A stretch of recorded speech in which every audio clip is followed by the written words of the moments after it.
This is Steve from Boxing UK in association with Supreme CBD. Dave Coldwell, you've been a busy man this morning. What a day we've had in boxing, eh? It's been crazy, hasn't it? Crazy. It's always puts you on a bit of a downer, doesn't it? But yeah, it's same as anything, mate. Breaking news. People want reactions, and you can only give your reactions as they come to you. Do you know what I mean? And it's not the best of days for boxing. We tweeted out, Dave, that we've gone from an absolutely extraordinary week, all of the good things that boxing represents, to this in less than a week. Are we ever going to learn? Listen, do you know what? I was exact same, and I felt that. I felt, in Louis Fulton, Crawford against Spence, you're absolutely buzzing. Everybody's talking positive about the sport, and then this happens. But do you know what? I've been around long enough in the game to know that this is how boxing it is. Ups and downs. You have a period of going to shows where shows are shit. Then all of a sudden everything's flying for a period, and then it drops back down. You have superstars, and there's a lull while the next crop is being built. It's always up and down in boxing. It's just that when it comes to this side of things, with the PEDs and failed drugs tests, things like that, that's a little bit more serious. That's a little bit more where it's not so much with boxing fans, but people that aren't actual. I don't mean this disrespectfully, but people that aren't like they don't follow fighters that aren't on TV, aren't on the ticker bar on Sky Sports, or being shown on BT or anything like that. People that don't follow and don't have a clue who the kids are that box on non-TV shows, they just see this as, oh, it's boxing. Oh, it's dodgy business. That is, it's a dodgy sport. That is, and it just kind of makes it look even worse. And when you're trying to, when you're trying to big the sport up, which it's got a lot of positives to it, a lot of positives to this sport. But when you try to big the sport up, they point out the shit, because the shit aren't really, because the levels of the fighters are that get caught for stuff like this, or get adverse reactions with stuff like this. They're always high profile, aren't they? Mm-hmm. So because they're high profile, they make the news. So whereas you have a brilliant British title fight on a non-TV show, or on a show tucked away somewhere, or an area title fight, it's an absolute barn burner. You don't get that on a ticker bar on Sky Sports or BT. You don't get that spoken about. Don't get plastered all over social media. Yeah. Stuff like this obviously does. So yeah, so people are more aware of the shit that goes with boxing rather than the good stuff with boxing. Yeah, we were talking earlier today, weren't we, Dave? For the younger generation of boxing fans coming through, there's a void of fighters coming through. This doesn't help. No. Boxing, we're in a bit of trouble, aren't we? Again, I'll say this again. I've seen it all before, where when you have some household names that come to the end, retire, and you're looking around, you're thinking, well, who's going to fill that void? Yeah. Somebody always does come and fill that void. People are always going to fight. People are always going to be interested in seeing people fight. It's just that what we don't do is, as a sport, we don't do ourselves any favors in order to push yourself to grow at a rapid rate, rather than creeping, taking a step forward, taking a step back, taking a step forward, taking a step back. We don't have consistency in the sport of good positive news and things that are gonna that make the sport look attractive. Or maybe that's just that it's not spoken about as much as the bad shit. Like I've said before, people going about the heavyweight division, fights not happening, and you see the big fights for Fury or AJ or whatever, or Together, not happening, falling through after negotiations and things like that. So your normal man on the street hears about all this, thinks about real fights don't happen in boxing. But yet, if you go below the heavyweight division and you go through all the divisions, look at the fights we've been having. We've been getting some great fights, not just the ones last week. Yeah. Keep saying it. Haney Lomachenko, Garcia against Tank. fights like Josh Taylor, and they've all been having really good fights, and the fights are getting made now. We've got coming up Dan Aziz and WHYTE. There's so many fights that are happening in boxing, but they don't get the traction as what the fights that don't happen get. And part of that is us, is people within the sport or fans that actually love boxing. We love to moan about it on social media more than we love to promote it, because you might not like that promoter, or you might not.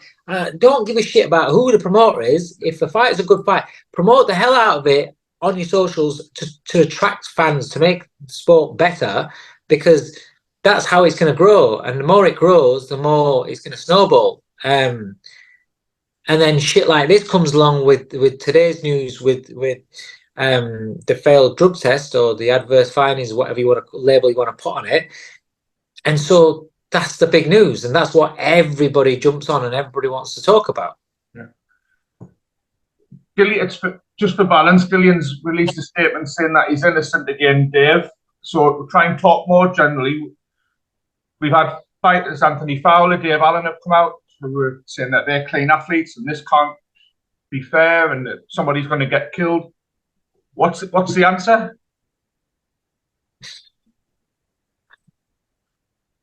Mate, well, what is the answer? I don't know, because there are people higher up the pay grade than me that haven't figured it out. The whole UCAD board, VADA, all this sort of stuff that's going on, we've seen. It doesn't seem to be definitive enough. Mm-hmm. I know in the past where you've had certain organisations will test for certain things, whereas the other ones don't. And we've had in the past where certain organisations will say it's a failing competition or out of competition or vice versa. And I just think that everything needs to be like under one umbrella and a uniform policy of this is on the ban list. If you're caught with that in your system, this is your sentencing. This, like I've said it before, categorize it. Stimulants is one category. Next there's another category, and then hardcore peds is the third category, and that's how the sentences should be. None of this 1 year, 6 months sort of bullshit. That don't mean anything for fighters, because they can have a damaged hand or have a bit of promotional dispute or just not be able to get a date for 6 months, and that's what happens. Big name fighters only fight twice a year anyway. I think there needs to be more money put into your random drug testing, and I'm talking about random. So like UCAD, for instance, I know this is a VADA situation with the DILLIAN WHYTE thing, but like UCAD, that's what the board approve and the board are together with. Put some money into that, so it's random drug testing. So it's not a case of because they've got a title fight coming up, we're gonna drug test you. Yeah. A kid's boxing a 6-rounder and he gets a knock at the door and he's drug tested. Mm-hmm. Things like that need to happen, because there's I've seen what Fowler says, and people can say what they want about Anthony Fowler, but he's right in what he's saying. As an amateur, he was tested all the time because he was boxing internationally, competitions and things like that. But as a pro, he was only getting drug tested when he was into title fights, and that's the case. That you're only getting drug tested when you're in title fights. I believe that you should be drug tested regardless. It should be random drug testing, random at any point. Not we're going to come and test you within this window, 6-week period or whatever. You've got a fight date. So out of competition is when the cheats are at work. Cycles, isn't it? I mean, I'm my ignorance, Dave, but cycles is apparently what happens, isn't it?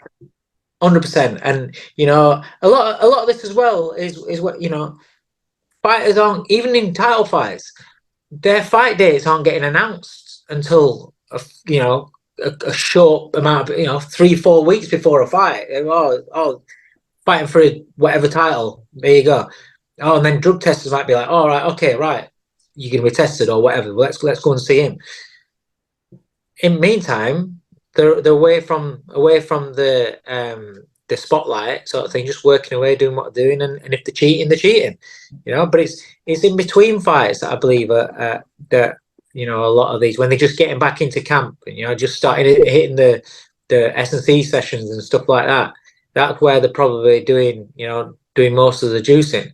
But listen, I'm not the most educated on this subject. You know, obviously there's people out there that know more than me, but there are people out there that know how to beat the system as it currently stands. And as it currently stands, when somebody does get caught, when somebody does get found out, there's always a grey issue about it.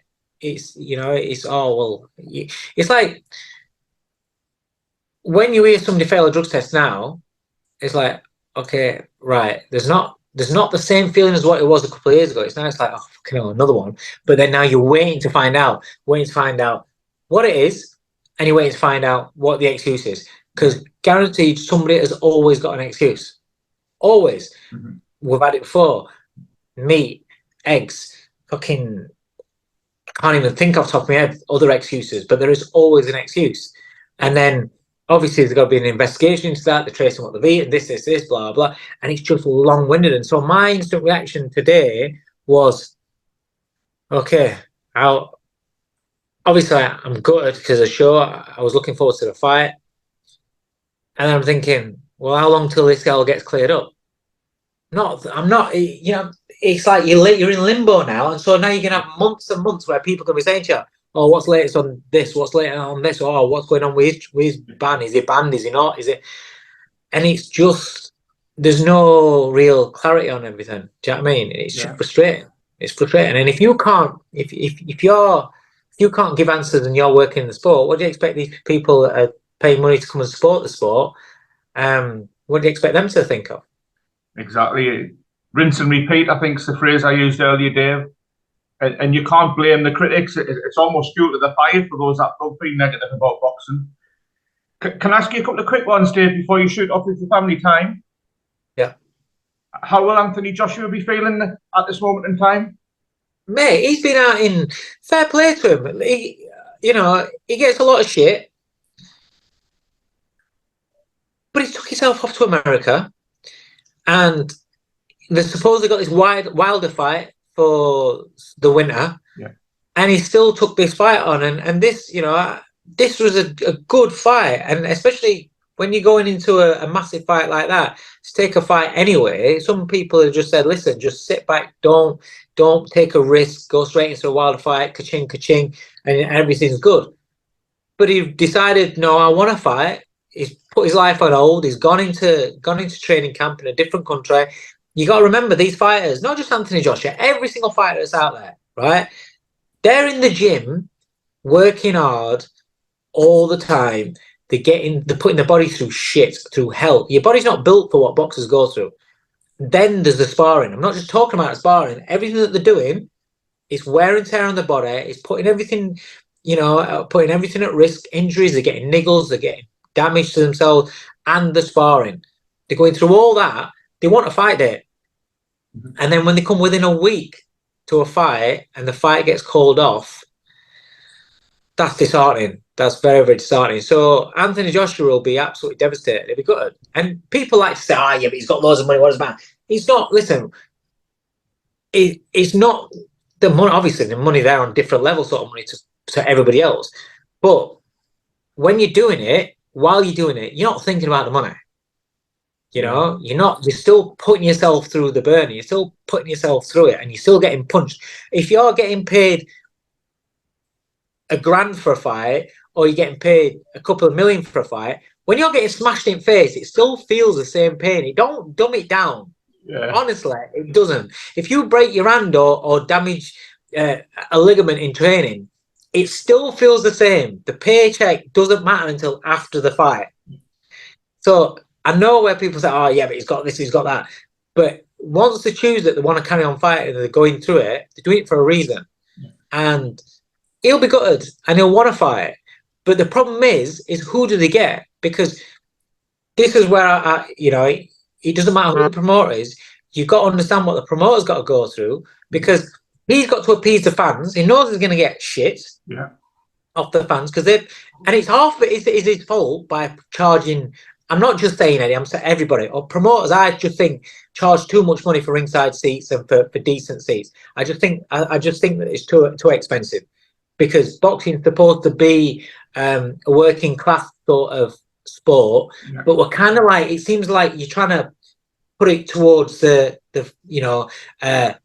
Chelsea and Arsenal price tickets and Man United price tickets for football fans. It's like they real fans can't afford it because it's too expensive. So if you're looking at going to a boxing event now, we're wanting to build the next generation of fans, but a mum and dad can't afford to pay for the kids to go to the show, or a dad wants to take his son or his daughter. We've got this women's boxing's absolutely booming, but in accordance, the price of the tickets are booming. So how are you supposed to be able to entice these people to come and just get that buzz with all the shit news and stuff that goes off about boxing? Once you get them in there, they get that buzz, and then you've hooked people in. But it's like, so coming off my point, but it's like I said, that's half the promoter's fault. They're going to get shit, because whoever they get as replacement, people say, well, I've paid XXX, this. People have, paid for travel, for hotels, for things like that.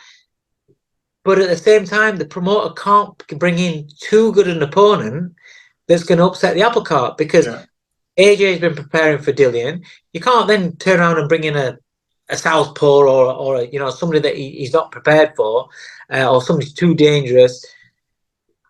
It's very, very tricky.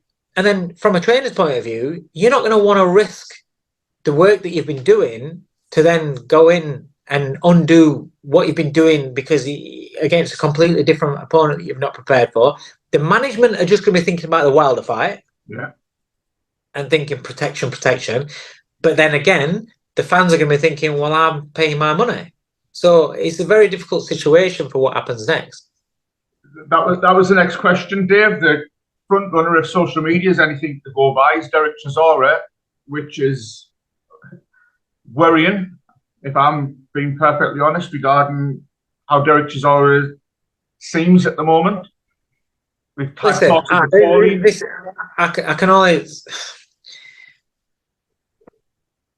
Derek's still fighting, whether you think he should be boxing or not. I said to him that I thought he should retire, but he's still fighting. He wants to fight, and he's going to fight. Whether you want him to, I want him to, or 100,000 people on Twitter are tweeting saying they don't want him to, Derek's going to fight until he decides to stop. I actually thought that the Fury fight would be his last fight, and that, because he got that shot and it decided to jack it in after that. But he'll keep on going for as long as he wants to.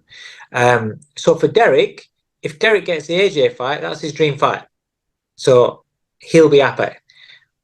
Whatever happens with his health and his life afterwards, that's on Derek, because he's choosing that path. For somebody that likes Derek and doesn't want Derek to get hurt, you won't want to see that. Or if somebody that's a fan of Derek, you won't want to see that, because it's just not the fight. It's just not a fight that you'd want to see, because it's more punishment is gonna be taken. Don't get wrong, he'd make it entertaining, but that's the problem. Because of his toughness, he will make it entertaining. He'll keep going, and people will be praising about how much bollocks he's got and how much how tough he is and everything like that. But that's also to the detriment of his own health. But if Derek's still going to fight, he's going to get punched in the head, whether it's against Gerald Washington, against Dillian White, or against AJ. He's still going to get punched in the head. So he's got to make that decision, whatever he wants to do. What's the risk versus reward for Derek Chisora? Only he will decide that. He'll take no advice from anybody. Who would you like to see, Dave? I don't know. It's one of those, because it's a week's notice. I've got made on where I understand that you're not going to get the fight that you want, because it's a week's notice. Who's going to step in at a week's notice? who's going to be accepted on a week's notice? You know, I won't mind seeing. Listen, just to stop his tweets and to shut him up, maybe. But I won't mind seeing Bakole. You know, Yeah. just do you know what I mean? You know, Bakole's tough and he's going to come and he's going to bring it. Do I think he beats AJ? Not an AJ on form. You know, but it's a good fight. It's a very good fight. It's a sellable fight on a week's notice, and it's gonna be entertaining on a week's notice. You got to think about that on a week's notice. Filip Ergovic, is he going to take that on a week's notice when he's in line next? Is he in line for Usyk or Usyk Dubois winner? I think. Yeah. Right. So is he going to risk that for a week's notice to go in against AJ? I don't know. I don't think so. If you're AJ's management and training team and you've got Wilder next, would you pick Ergovic as a week's notice? Probably not. Yeah. You know, so that's not realistic. That Dempsey McKean for me, that is he's a southpaw and he's about 6'5", 6'6" southpaw. Yeah. I can't see him. They'll have had zero southpaw sparring. So you're not going to be getting him. So it's a problem. It is a problem, and it's why I'm glad I'm not a promoter and I'm glad I'm not a matchmaker. Well said, Dave. Dave, I do have one more quick question. I interviewed Ebony Bridges a few weeks ago, and everyone was asking her how she's coped with you as a new trainer, and I asked her how's Dave Coldwell coped with you. Good question. And she said she was different. So just your right to reply. How have you coped with Ebony? Yeah, she's right. She's different. No, she's got a great work ethic. She's got a really good attitude. She's different to what I expected. The best that I can compare it to is when I got asked to train Curtis Woodhouse. The first initial reaction was, Premiership footballer is gonna. What do I need to train a prima donna for? Yeah. Or kind of like that with Ebony, to be fair. Seeing, obviously, I'd only ever seen her to say hello to at at Leeds weigh-in and at press conferences. I think I've bumped into her like 3 times, usually when Warrington fights. And literally, it was just a hello. Never had a conversation with her. So I was a little bit surprised when I got asked to coach her. And my initial reaction was, fucking hell, what do I need to train her for? She's giving me a headache. And to be fair, she's got a great work ethic. She's very intelligent. She's different to what I thought she was going to be. And she's got an immense will to win. We all know that she's tough. She's like nails. We all know that. But she genuinely is. She's all right. She's different, and she's a nice kid. She's a nice girl. She's 37, but she's a nice person. She's like one of the lads. She's got good banter. She's fit in with rest at lads. She's sound. So yeah, it's been all right. Brilliant. Dave, I know you've got some family time coming up, so I'll let you go. We'll have a catch up about future fights next time, mate. But I really do appreciate your time on 7 o'clock Nice one, Saturday evening, fella. Cheers, mate. All right, Nice up the toppies, Dave. Take it easy, mate. Take care, Dave.